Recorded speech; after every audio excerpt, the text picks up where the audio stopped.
surname, Matt? I'd rather not. Give me surname. What's your collar number?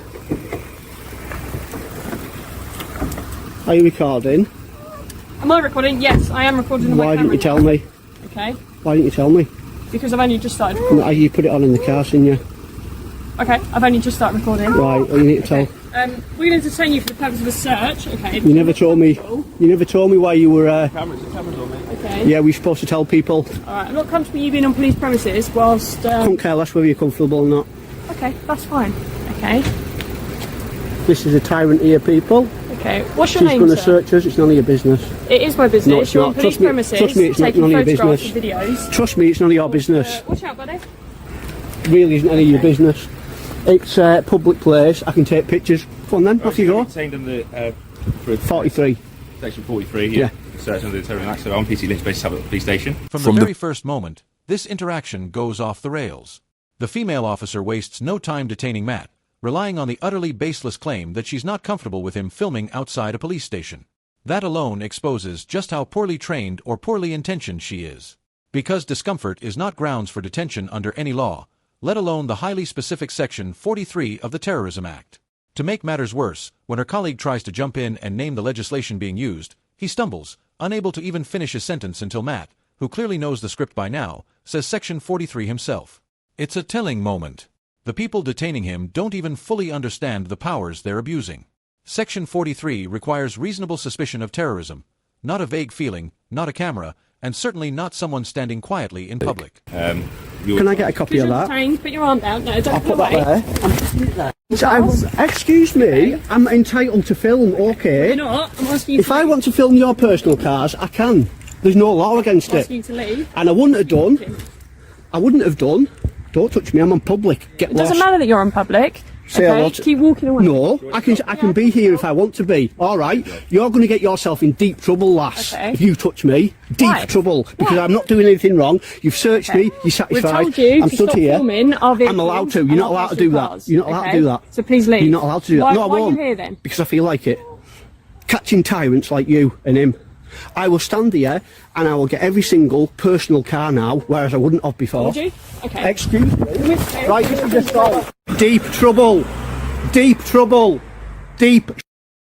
Say goodbye to your job. After the pointless search turns up nothing, you'd expect the officer to back off, but instead, she ramps things up. Matt tries to continue filming, which he's perfectly entitled to do. But she starts physically pushing him and his camera. It's clear she's not enforcing the law anymore, she's just trying to get rid of him. And that's the problem. Once officers realize they have no legal leg to stand on, too many resort to pressure and aggression instead. What makes this worse is that she had the answer. She searched him, found nothing. That should have been the end of it. But because Matt stood his ground and didn't fold, her ego kicked in. This wasn't about security, it was about control. She didn't like being challenged, and once she couldn't win by the book, she tried to win by force. These guys won't open the door now because they just assaulted me outside the police station and took my phone off me. Because I was filming the cars. Well, love, this is what it gets you. Make a note of every single one of them. And that's that stupid cow that works there. But not for much longer. Well done, Ben. You were absolutely right. That was pretty much one of the most shocking ones I've ever come across. Actually assaulted on the public land and had my phone stolen off me. And they've just got themselves in a whole heap of trouble. And yes, I will be pursuing this one, make no mistake about it. A lot of the ones where I get a bit of aggro off them, I tend not to do anything. It takes something special, and this is a special one. Thankfully, Matt didn't just walk away from this blatant abuse of power. He got in touch with HNK, pursued legal action, and came out on top, securing compensation for the unlawful search and physical handling he endured. It was a clear win for accountability. In a follow-up comment, Matt cheekily responded to a viewer asking how much he received by saying, millions, obviously tongue-in-cheek, but the real payout was likely in the thousands. And while justice was technically served, there's an uncomfortable truth. That money didn't come out of the offending officer's pockets. It came from public funds, your taxes and mine, meaning everyday people paid the price for police failures, not the individuals responsible. And that's the issue. Officers can detain, search, push, and violate rights with almost no personal consequence, while the system quietly covers the cost behind closed doors. Now, if you thought Matt's detention was bad, watch how Mr. Auditor was dealt with. He also won his lawsuit and showcases how much compensation he received. What is? This is here, come on. Oh, I didn't know. The gate was open. Well, follow me then. And Well, I've recorded what I needed anyway, so no problem. Come on then. I am doing. Alright. You're very impatient. This is private property and you're recording. These are private vehicles. They are private vehicles, and I am coming. I walked slower than you. Faster than that a minute ago. I know, but my legs are aching now. Come on. My legs are aching, just give me a minute.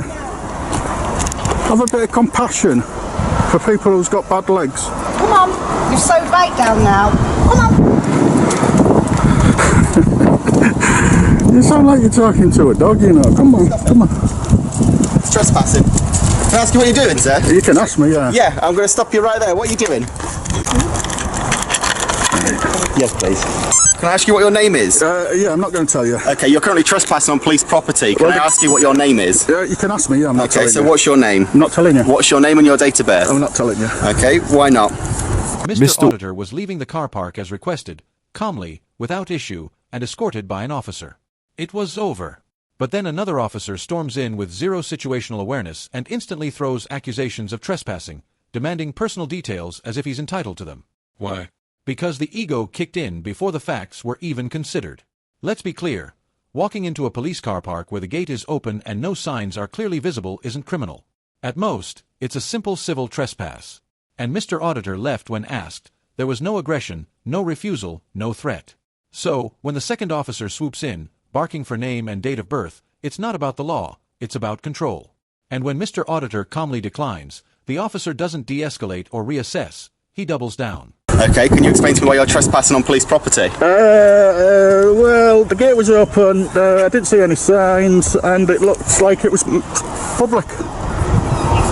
So, If it's not public, then I'll leave. excuse me, what? If it's not public, then I will leave. It's Okay. not public, fella. There's plenty of signs on the gate that says police The property. gate was open, I didn't see the sign. So, anyway, like I say, I mean, if it's not public, then I'll leave. I'm asking you for your details. I know you're You're asking me currently for- on the property that belongs to police. I It know. shouldn't be. There's Yeah. no access to public here. Can I Well, the ask gate you? was open. Okay, can I ask you why you're here? You can ask, yeah. My clients told me not to say anything. Okay, who's your client? None of your business. Okay, so I'm again going to ask you, why are you filming in police property and police personnel and also police vehicles whilst you're here? And I've answered that already. Okay, I'm asking you why. And I've answered that. My client said I'm not to tell anybody. Okay, just detain this male here for me one second. No, you're not detaining me. Yes, you are. No, You no. are exactly You where are. you What are are. you detaining me Until I can for? ascertain why you're on police We need to property know what and your what your name is. details are, you're still Well, you exactly need where to you tell are. me why you're detaining me. Why are you detaining me? What section? You're on police property, What fella. section? You You shouldn't can't- be here. You've got. I've You're got still to- exactly where you are? No, I won't. Okay, I won't. what's your details? I'm not telling you my Okay. details. You're either going to arrest me or you're going to let me go. It's not. That's it. That's the only Okay, options in you've that got. case, you're under arrest under the terror.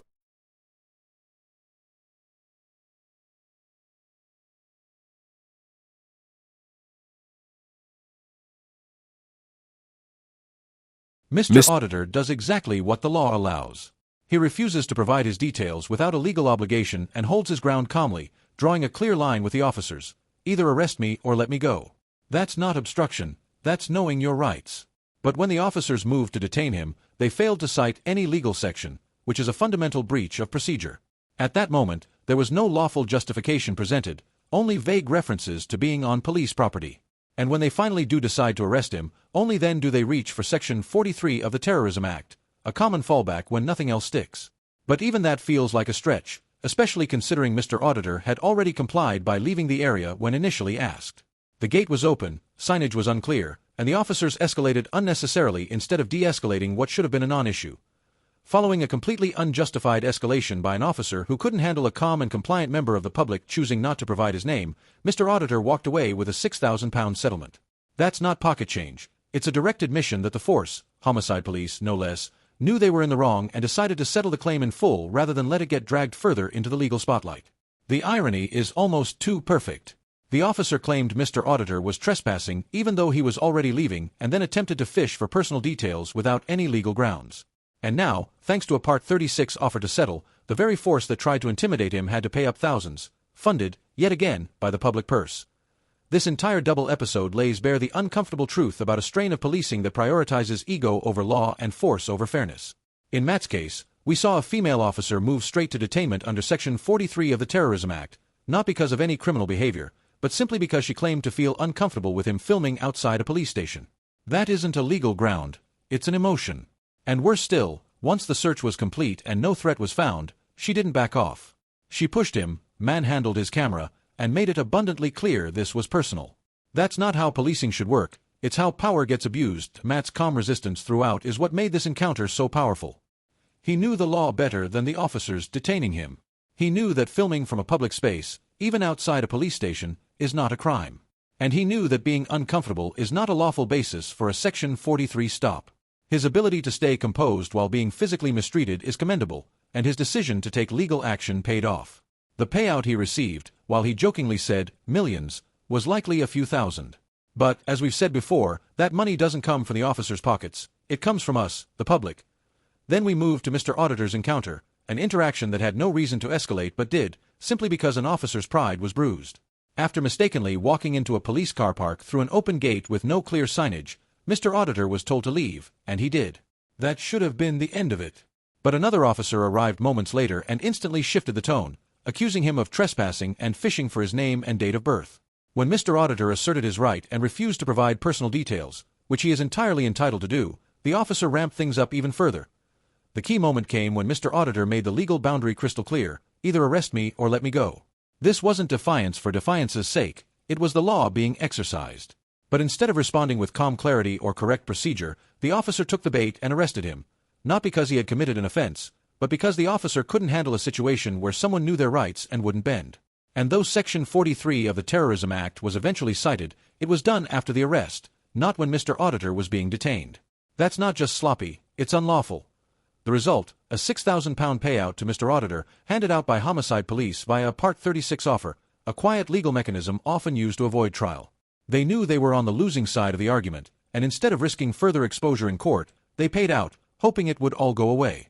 But these moments don't just go away, they live on as a warning about how often certain officers lean on authority instead of law, and how many times those mistakes get buried under taxpayer-funded settlements. Let's be clear, these weren't complex, high-stakes incidents.